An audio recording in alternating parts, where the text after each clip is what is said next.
All right, let's head over to the UK now. So much to discuss. We've got Francis Foster, co-host of Triggernometry, and Francis Foster sorts your life out. Francis, thank you so much for joining us today.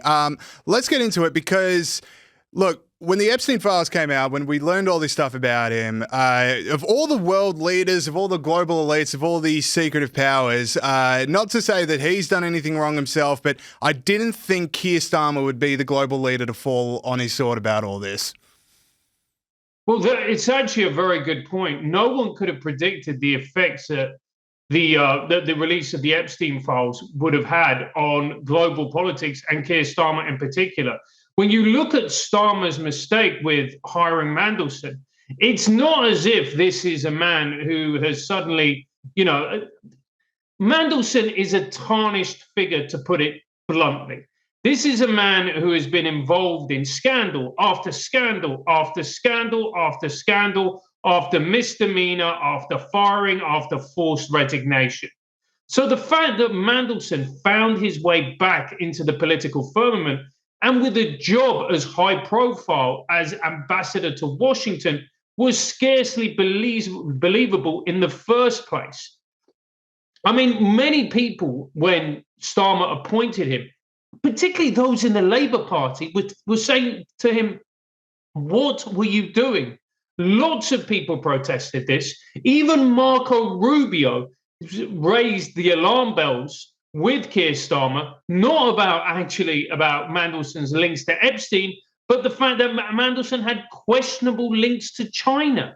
So the fact that Mandelson was anywhere near power, was anywhere near not only power, but also Washington, D.C., rung alarm bells in London, in the Labour Party, and in America. So this has been a catastrophic error of judgment on Keir Starmer's behalf. It is a gaffe that everybody could see coming, apart from, bizarrely of all, Keir Starmer. Yeah, I don't know if we've got the photo of Mandelson that's doing the rounds after the Epstein latest file dump, but maybe we could show that because, yeah, to me, on the left there, that has got to be just the worst photo you can possibly have taken of yourself. Like, it's not funny, but at the same time, it's pretty bad. James. Like, yeah, they're two of the worst ones you could possibly have. So you raised the point there that hiring Mandelson is a fireable offence by any measure of it. So we've had some update in that Keir Starmer's chief of staff has resigned. He said, okay, well, I'm the one that gave the advice. I'm the one that said that Mandelson's the way to go. I gave the advice, therefore I have to go. But to be honest, like, if giving the advice is in itself a resignable offence, surely taking the advice is a resignable offence. Like, how does Keir Starmer go, yep, we need accountability, my chief of staff is gone, but I'm still here? Well, this is it. Ultimately, if you're the leader of any type of organization and you listen to bad advice and then act on that bad advice, then ultimately you're the one who carries a can for that bad advice. That's how it works. Everybody knows that. That's why you paid the big bucks. That's why you've got the senior role. That's why you've got the prestige, etc., etc. So the reality is that Starmer knows that he should be carrying the can for this particular decision. What's very interesting is not many people within the Labour Party, now there are a few, and we will touch on them because they're actually very important, but the vast majority of people within the Labour Party simply don't want Starmer to go because who else is going to replace him? Who else have they got? The Labour Party don't have anybody. What, Angela Rayner? A matter of months after she resigned because of a scandal. Now, let's be honest about this.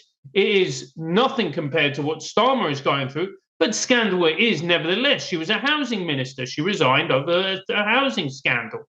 And what, she is the best person that the Labour Party have? I mean, the paucity, the absolute dearth of political talent in the UK is at levels I don't think anybody of us have ever seen. When you look back even 10, 15 years ago, we used to talk about the big beasts of politics, these figures on both left and right, who, They had gravitas. They were competent. They were actual serious players and serious thinkers.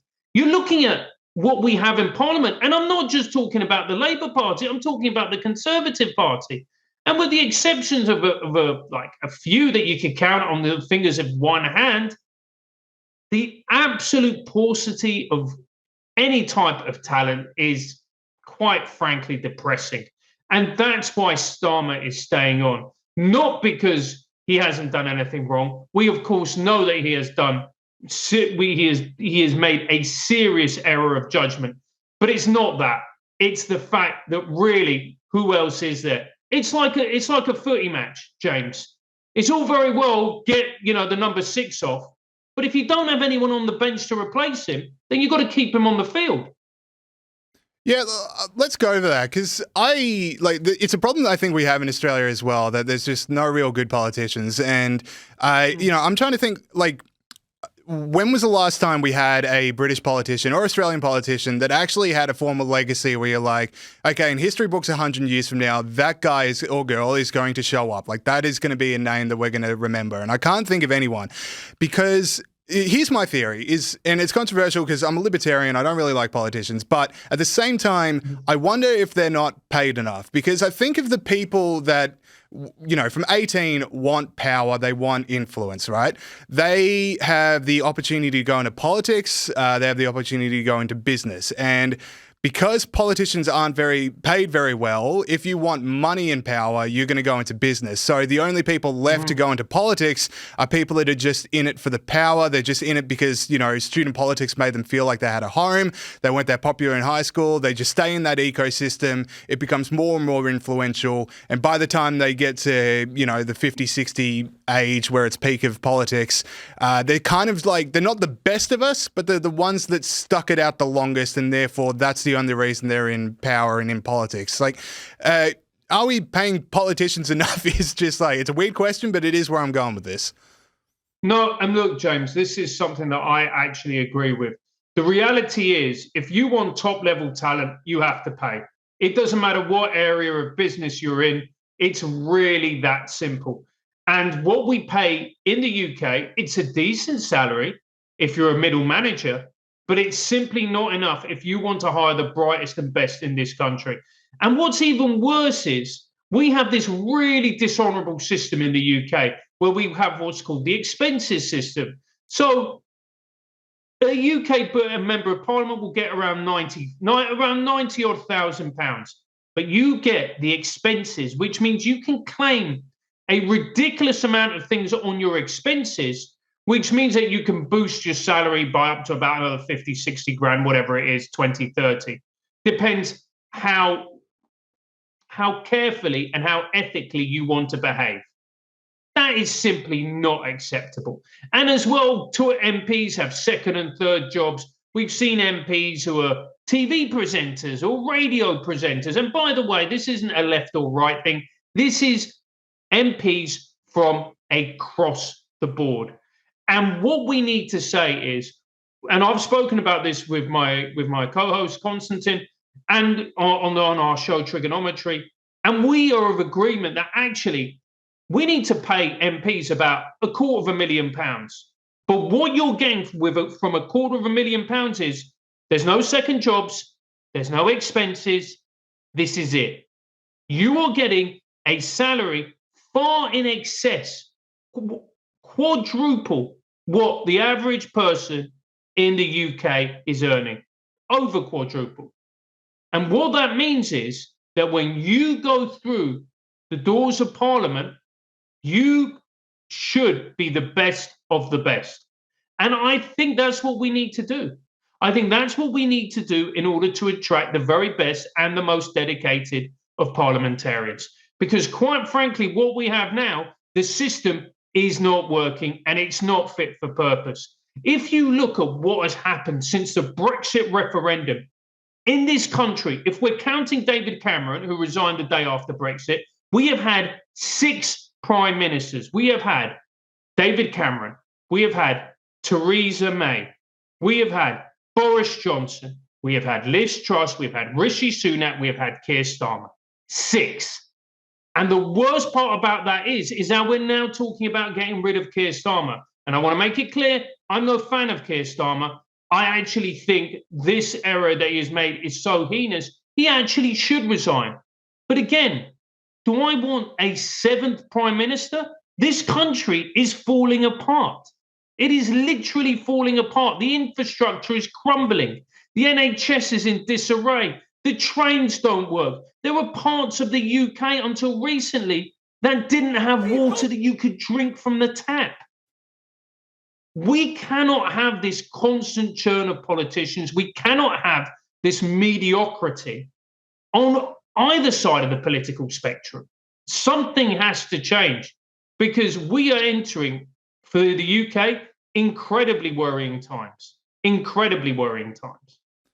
Yeah, I think another part of it is, we've had a pretty similar churn of prime ministers. I mean, we've had this like extended period with our current one, Anthony Albanese, for a couple of years now, which is quite a long time in the Australian scheme. But before that, it was, pretty ridiculous to churn over. We're about to lose the opposition leader any day now as well. So what I think is also happening, and I get it because I'm also working in a 24-hour media industry, like I'm in a channel that's on 24/7. So I guess I'm part of the problem that I'm saying. But because but politicians are still biting on it in that because they need to win every single day. There can never be a day where they're on the back foot. There can never be a day where they're willing to take bad polling or bad coverage. They need to win every 24-hour news cycle. But the problem is, if you want to make serious change to a country, if you want to put towards an agenda that's going to take some time to get through, like in the UK, Margaret Thatcher, it took years for her to really achieve her economic vision for the country. And she withstood so much criticism that wasn't, if it was today, the 24-hour news cycle would be relentless against her.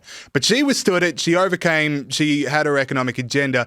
Politicians these days are too scared of, a week of bad coverage and scared backbench MPs to even think about a reform agenda. Do you think, do politicians need more courage to go, hang on, I've actually got a mandate here for a couple of years. I'm willing to take a couple of shots here and there if it means that I'm actually going to act on the mandate that voters gave to me? Look, I think you make a valid point, James. I also think it's worth addressing that in life you get the politicians you deserve. And in our country, when the moment somebody says a political talking point that is not even particularly strong, that is something like, this country needs strong borders, they immediately get deluged with a barrage of invective, of, saying things they're racist, they're far right, they're Nazis, calling Suella Braverman, a brown woman, an Asian woman, a woman of Asian heritage, that she is, a white supremacist, and she happens also to be married to a Jewish man. These are ridiculous comments. These are comments that are not serious. Now, you can challenge Suella on her policies. You can challenge Sabana Mahmood, the current Home Secretary. But the problem is that we are, as a populace in the UK, have got very used to politicians telling us what we want to hear instead of telling us what we need to hear. And the reality is we have been mollycoddled for too long. And unfortunately, the UK has now got to a place where empty platitudes and, patting us on the head and saying everything is going to be all right isn't going to work, because it's going to become pretty much apparent to every single person. In fact, it already has, that things are not all right and the country is slowly sliding into chaos. So, James, whilst I agree with your analysis, I also think the UK electorate needs to take responsibility. Yeah, it's a good point. Let's bring this back to Keir Starmer. I'm going to show you in a second Anas Sarwar, the SNP leader, calling for his resignation. But there's 5 stages to the politician chaos. You've got bumpy polls, then you've got rumours about cabinet, then you've got the first use of the media's embattled. Now we're at Keir Starmer having full support of his cabinet, which is the last step before he becomes the formal leader of the UK. So the first kind of major voice against Keir Starmer calling for his resignation was the SNP leader. Let's have a look. This isn't easy, and it's not without pain. as I have a genuine friendship with Keir Starmer. But my first priority and my first loyalty is to my country, Scotland. And I am not willing to sacrifice Scotland's NHS, our schools, our communities, our towns, cities, villages and islands to a third decade of an SNP government. That's why the distraction needs to end and the leadership in Downing Street has to change. It is so obvious that we desperately need change in Scotland. So off the back of that, you had the UK cabinet sort of, wrap their arms around Keir Starmer. They're saying, we're not making a challenge anytime soon. But you can't ignore that is a pretty major voice to say bluntly to the nation, Keir has to go. How long do you give it until Keir is gone? Well, look, let's tackle the comments by the leader of the Scottish Labour Party. And he pretty much said it on the nose. The reason that he said those words is because what we're seeing at the moment is a resurgency from the Scottish National Party. Now, what that actually means is that if the Scottish National Party, the SFP, win at the next general election, then we could be looking at another referendum, another independence referendum for Scotland to become independent of the United Kingdom. So what could actually happen as a result of Peter Mandelson, Keir Starmer, is that we could see the breakup of the union, which, as far as I'm concerned, would be a tragedy to happen to this country. We've already had one referendum and the Scots voted to stay, which I'm enormously grateful for. And I think a lot of English people and obviously a lot of Scottish people and Welsh people, Northern Irish people, because we believe that we are better together. But this idea that, Scotland could leave, I don't think is a far-fetched one. And that's the reason you're seeing the leader of the Scottish Labour Party coming out and asking for Starmer to resign, because he knows that this is a very, very real threat now.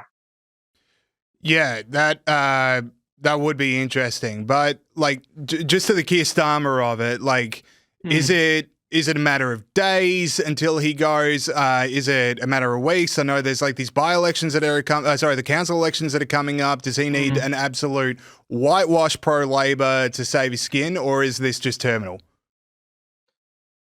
Look, when Keir Starmer won the general election, people will talk about a landslide victory. And in some ways it was, if you look at how many constituencies turned to Labour. But if you look at the actual turnout of the vote, what it showed was that more of an apathy and a disappointment and a belief, quite rightly, that mainstream politics has failed the UK and it's failed British people. So how long has he got? I don't know. I would be very surprised, James, if he makes it through to the end of the year. I can't see it happening in the next days, weeks, or months, simply because I don't know if there's another eligible candidate out there. I don't know who it would be. I really don't. And to me, that's the worrying thing, in that we don't have the talent, we don't have the leadership, we don't have anyone with vision to take over. And the constant churn of political leader after political leader after political leader has left our country thoroughly destabilized. So how long has he got? I'd be surprised if he makes it past the year. But look, predictions. He may resign tomorrow. I think it's highly unlikely. Here's why I think he really has to go, and soon, is because so Nigel Farage is, he can't go wrong. He is going so well in the polls. He's got so much momentum behind him. But if you're looking for Labor, an alternative to what Nigel Farage represents, right? So Nigel Farage, he's brash, he's confident, he's out there, he's really energetic. He is just screaming, the energy is just screaming the whole time, right? It can hit on a certain point of the electorate who want that energy, who want something new. But if you sort of a foot in each camp. That screaming can really be countered by someone who is just a boring technocrat, which Keir Starmer, I mean, he's the definition of an industry plant. Like, there's no personality, there's no sort of history, there's no big, bold reform agenda. He is just a wet sponge that is the leader, which can be a good thing. Like, I'm using it as an insult, but it can be the kind of leader you want, especially when you've got an opponent who's crazy. I mean, like, Donald Trump, Joe Biden, right? Donald Trump, so much massive energy, so much massive screaming. There was a section of the voters in 2020 that actually wanted the frail old senile Joe Biden as a counterbalance, right? So the problem for Keir Starmer with this Mandelson stuff is you can't be a wet sponge, industry plant, boring guy if you're even mentioned in the same sentence as the most notorious pedophile in the 21st century. So it's just like, it's the worst possible thing that could happen to him because it just undermines any so-called strength that he has. And if you have no strength, therefore literally anyone else, like you say, there's no one that can take over, and there probably isn't, but none of them will be tied to Jeffrey Epstein indirectly, and none of them will have their greatest strength taken away from them. Absolutely. When Starmer was elected, there were a lot of people on the Labour side, MPs, going, right, you know, we've got the adults back in the room now. What we've got is the sensible, serious politicians, and we're not going to have the Boris Johnsons anymore. We're not going to have the rabid populists. What you're going to see is a return to sane and sensible governance. I mean, you're looking at Keir Starmer's prime ministership. You can call it many things, but you cannot call it stable nor sane, especially this scandal. So no, this is a mortal wound. I think that this is something that he will not get over. He will not get over, and he will limp on. But I don't think that this wound will kill him within the next days, weeks, and months. But you're right. This is a massive blow to his reputation. The Epstein stain is now indelible. The fact that the number of people have come out saying that they warned Starmer, they warned him personally not to hire Mandelson, and he ignored them, and he went ahead and did it anyway, shows not only a fundamental lack of judgment, but also a real deep lack of ethics as well. Yeah, 100%. So if Starmer can't fight Farage, and if there's no one else in Labor that can fight Farage, and I think, I mean, Farage has already completely overtaken the Conservative Party. No one cares what Kemi Badenoch has to say about anything, unfortunately for her. And I don't think there's anyone in the Conservative Party that can regain any sort of momentum. So we'll put them to one side. The Labor Party, they're now embroiled in scandal. They're not the adults in the room. They're a bit crazy as well. I mean, this is like, it's over, right? Unless something cataclysmic happens that blows up Nigel Farage. Like, he is the next Prime Minister. Right. So, you may have known of the American political commentator, sadly, who passed away a few weeks ago, called Scott Adams.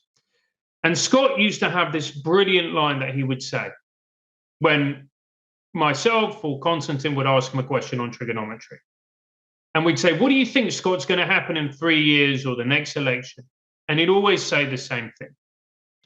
If nothing changes, and it will, then this will happen. And that's it. Well, last month, who would have predicted that this would all come out? No, I don't think anybody would have predicted, apart from the people involved in the Epstein files. But nobody would have predicted that it would have this impact. Nobody would have predicted that it would possibly lead to Starmer resigning. It's impossible. We live in this ultra chaotic world.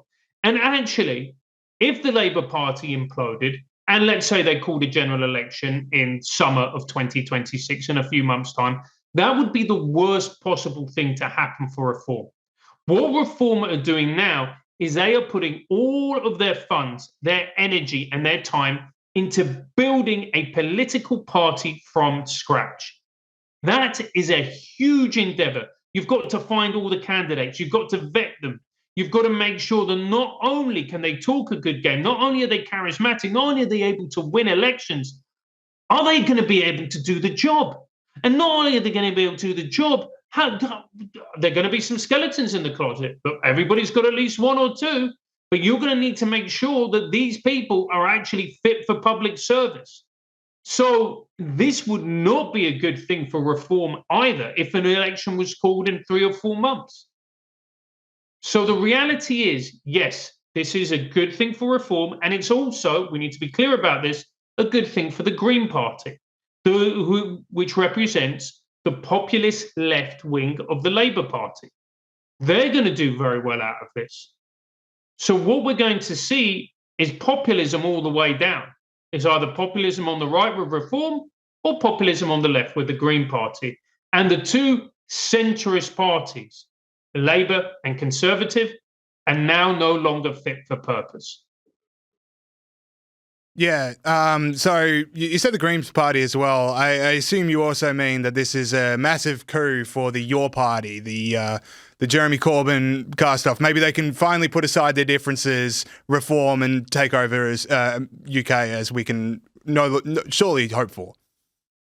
Well, I don't think Your Party. The only people that Your Party are a threat to are themselves. I mean, this is a party. They talk about wanting to run the country. They can't even launch a mailing list, number one. They decided to vote for a leader. They had a leadership election. They said that they didn't want a leader. So they've kind of got a Politburo of about 6 leaders. But Your Party, whilst I love them and I find them personally adorable, they're not serious contenders. What you have are reform, and they're not going to win, but they are going to get a few seats, is the Green Party, because they really resonate with young people. The people who feel betrayed by the system, who feel that the system isn't working for them, and guess what? They're right. Who feel that actually the system prioritizes old people over them, guess what? They're right. And who blame capitalism as a result of that, and think that what is needed is socialism. Now, as somebody who your viewers may know has Venezuelan heritage, I think that those ideas are demented, and you only have to pick up a history book and do even the most cursory reading in order to find out how flawed those ideas are. Unfortunately, we're now in a place where these very dangerous ideas resonate with young people and people who feel angry and disenfranchised because they've been excluded from the system. So the real winners in this are going to be reform or the Greens. Conservatives, like you said before, are done, and I betray no tears for the Conservative Party. They have been done. In their 14 years of government, they were nothing but an absolute disaster for this country. They were a disaster. And in the words of the leader there, Kemi Badenoch, in one of her speeches, we talked right and governed left, effectively gaslighting a nation. So the fact that the Conservative Party are done, quite frankly, they deserve it. And if you ask the average person walking down the street in the UK, they would pretty much tell you the same thing. Labour talked a good game, but have been proven to be just as incompetent, just as sleazy. So we're left with 2 parties now. It's either Zach Valansky or Nigel Farage. Like I said, pick your shade of populism. Yeah, you hit on something I've been thinking about a lot, which is just the plight of centrist parties in a time of complete lack of public faith in their truth. So I think we have this, so COVID comes along and it really breaks people's trust in the government for very good reasons, right? There was so many lockdowns, so many enforcements, and the more we learned about the disease, the more we learned about what the lockdowns actually did to people, it eroded so much public trust in the government to take care of them and to be truthful with them and to be transparent with them. It broke it in a way that I don't think is going to get repaired in this generation. I think what that did to people's brains, in many cases completely justifiably, you can't win that trust back. And because the Conservative Party, Boris Johnson hosting parties while telling people you can't host parties, that's a kind of lie that I think doesn't just hit Boris Johnson, but can hit the Conservative Party for years and years to come. And I just wonder, in the sense of conspiracies proved right, there's always been this idea, the global elites, they're doing these crazy parties, they're living these lives that are just untrustworthy. Epstein files come out. In many cases, that's right. And now the Epstein files being linked to Mandelson and therefore the Labor Party, that undoes a trust that is going to take a long time to recover from as well. So if people are tuning out the centrist parties, they just lost the trust in the system, they've lost the trust in these parties, they are going to go to these more radical options. Of course. Absolutely, of course. And it's a very good analysis, James. And the other thing as well is that you look at these parties, and traditionally, let's look at the Labour Party, for example. You had the Labour right, as they're called by people on the left. So the Labour right are basically centre-left. Your Keir Starmers, your Tony Blairs, etc., your centre-left, right? You've then got your old school socialists, the old school lefties, shall we just say, the ones who are pro-Brexit, pro-worker, pro-union. They don't really have that much in common with the centre-left, who are pro-EU and in favour of business, have probably actually more in common, really, with someone like a Margaret Thatcher in many ways. You've then got the progressive left. Now, the progressive left are those people who are left-wing radicals, shall we just say? Believe that gender is a social construct. They believe in many things. They believe in things, like very, very radical beliefs when it comes to economics, redistribution. Many of them are so far on the left, they're positively communist. And you're just looking at those groups and you're going, how is one political party meant to contain all of these people who, when you look at it, have nothing in common with one another? What does a working class bloke from Middlesbrough who works in a factory have to do with somebody who's non-binary and lives in Dalston in East London?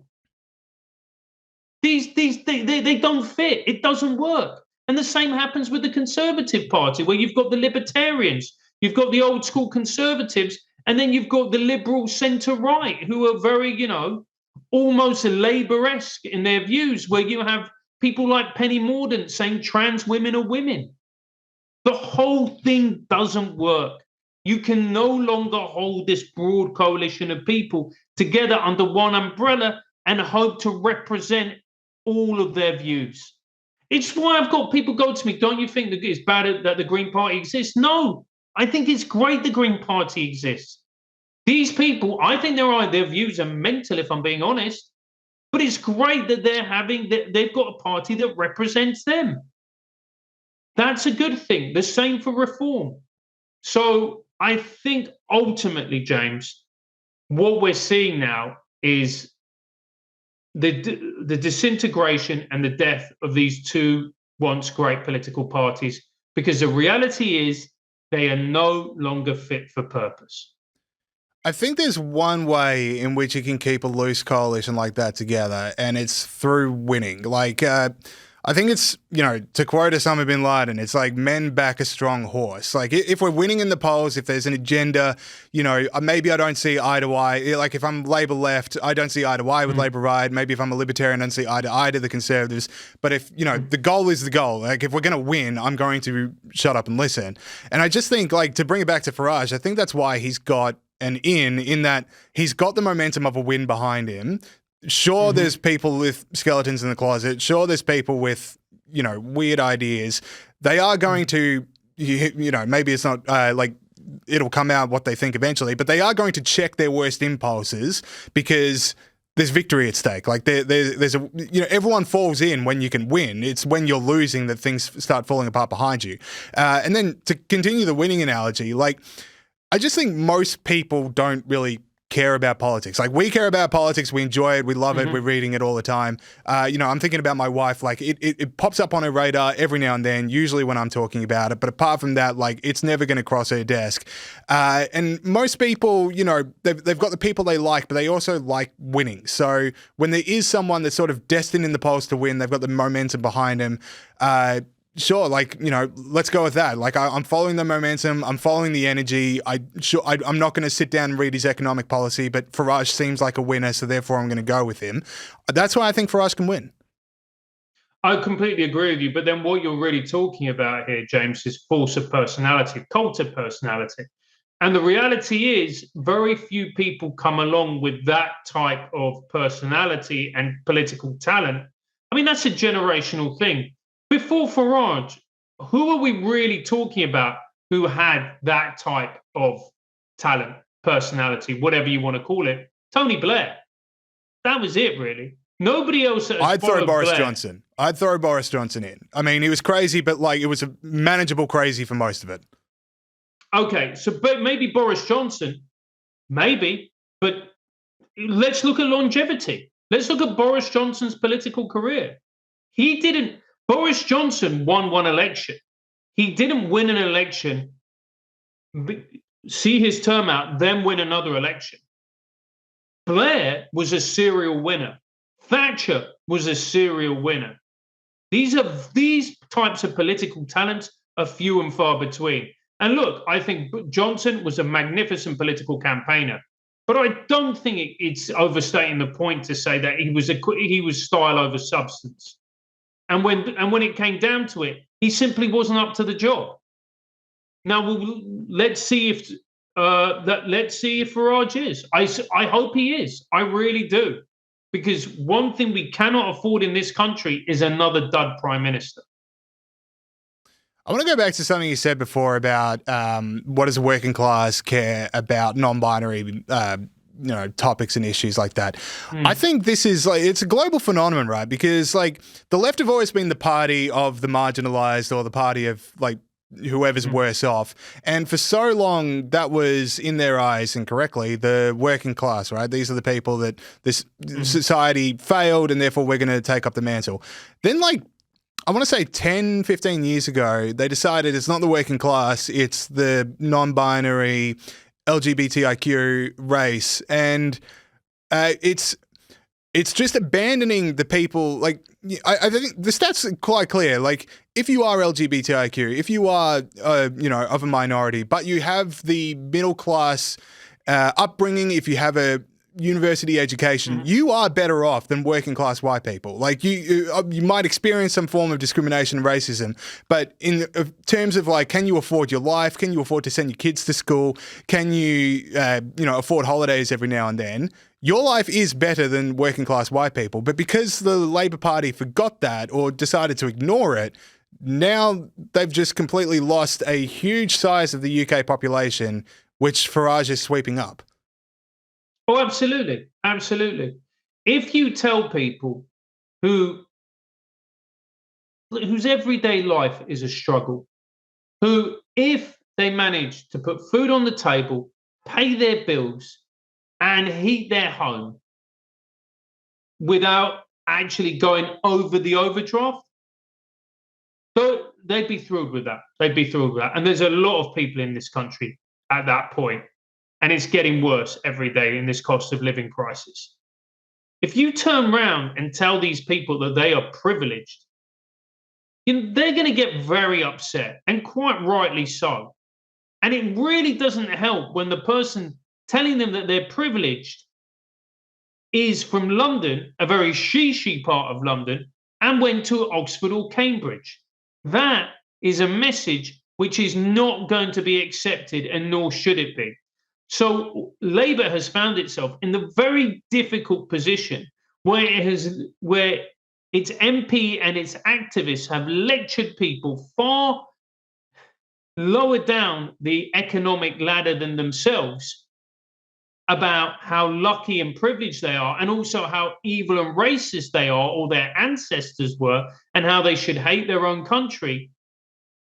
And the reality is that for the vast majority of people in this country is a pretty unpleasant message, and they're going to reject it very strongly. So Labour has had to get over that.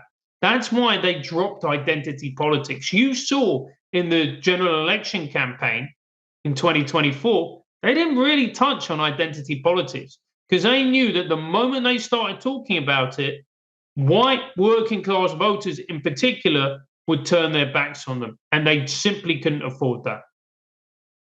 Yeah, I mean, it was like the adults are back in the room kind of general election campaign, but then these adults are the ones that decide Mandelson's the right one. I do want to bring this back to Epstein because we're running out of time here, but I want to, so back to the Epstein thing. You found this video that you put on Instagram, which is absolutely crazy, but it's one of Prince Andrew's exes saying that, her take on the Epstein files, like, I get it. If you're in them, that's a PR crisis and you want to be sure you're managing it correctly. So here's her spin zone on being named in the Epstein files.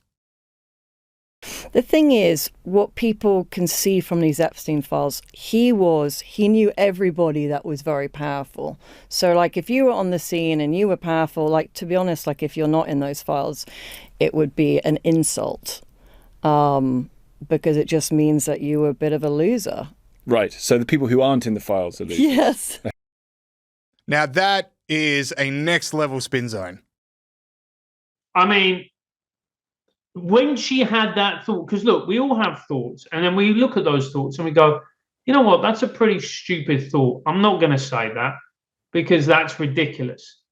But she thought that, and then she said it, and you're going, I cannot believe that anybody would actually say that out loud. And it just shows how disconnected these people are. That if you are not linked to one of the most notorious pedophiles in history, you're a loser. It's unbelievable. It's completely ridiculous. And it, like I said before, it goes to show how disconnected these people are who are involved in these types of circles with the lives of ordinary people. It's completely delusional and completely bizarre. The appropriate reaction to, if you were in any way engaged or had dealings with Jeffrey Epstein, and the moment you found out about his behavior, his crimes, there's only one reaction to that, and that is shame, remorse, and regret. And the fact that she just sits there and is just so completely brazen about how it's not only does she not care, she's actually proud of it. It's just utterly demented. Yeah, it's one of the craziest interview moments I've ever seen. Francis, you've been so good with your time here. I know you're not in the business of predictions. I know like if nothing changes, then it will. But if you were to make a prediction, if you were a betting man, let's say this time next year, who is the UK Prime Minister? I don't know. At this point, it might as well be my cat, mate. I mean, not bad selection. Like, if we're going on the grand scheme of things, there's only so much chaos your cat could possibly make. Yeah, absolutely. You know, I'm sure he wouldn't appoint Peter Mandelson to be, ambassador for the Americas. I'm going to be honest with you, James. I've got no clue. But I tell you this. When we change Prime Minister, you're going to see this country lurch forward into more disaster, more chaos, more uncertainty. People don't talk about this enough. This country is in political crisis. I don't use that term lightly. I'm half Venezuelan. I saw Venezuela slide into a political crisis. One of the things that happened every time I went to Venezuela as a kid, I remember getting the flight from Caracas to London and breathing a sigh of relief when the wheels of the airplane touched down on the tarmac of Heathrow Airport. Because I was like, okay, I'm finally in a country which has stability, which has law, which has order, which has sanity. I don't see that anymore. I really don't. And I'm not one of these people on the internet who's rubbing their hands with glee going, oh, this is great. This is going to be more clicks. This is a tragedy. This is a tragedy for the people in this country, but not just the people in this country. Because the reality is people like me and other people will be fine. But it's ordinary working class people who just about get by every single day. When inflation hits, when food prices go up, when energy bills go up as a result of our demented energy policies, they're the ones that are going to suffer. And more churn, more instability is just going to nudge us further to the cliff edge. And it's a tragedy, James. It really is. I wish I could be more upbeat. I wish I could be saying, with a smile on my face, hey, maybe Angela Rayner. I don't know. Whatever happens, it's going to be bad. All right, on that bright and cheerful sunny note, Francis Foster, thank you so much for your time. Make sure everyone's listening to Triggernometry, one of the great podcasts that are out there. Thank you. Cheers. Thanks, James.